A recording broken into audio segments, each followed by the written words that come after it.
বেদ শব্দের অর্থ জ্ঞান, যেটার জ্ঞান কারা দিতেন? ঋষিগণরাই দিতেন।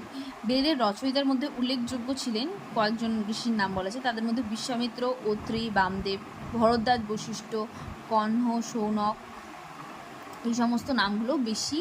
এদের মধ্যে বিশ্বামিত্র, অত্রি, ভরদ্বাজ, বশিষ্ঠ এদের নাম বেশি ইম্পর্টেন্ট। বেদের অপর নাম ছিল শ্রুতি, কারণ সবাই জানি বেদ প্রথম দিকে সাধারণ মানুষের মুখে মুখে প্রচলিত ছিল। মূল খণ্ডে বেদকে 4টি সমান ভাগে ভাগ করেন ব্যাস। ব্যাস ভাগ করেন বলে ওটাকে কি হয়? বেদব্যাস বলা হয়। ওকে, 4টি বেদ হলো ঋক, সাম, যজু, অথর্ব।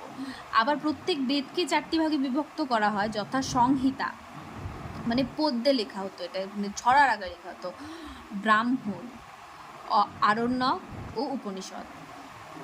সংহিতা ও ব্রাহ্মণকে কর্মকাণ্ড এবং আরণ্যক ও উপনিষদকে গায়ন কাণ্ড বলা হয়।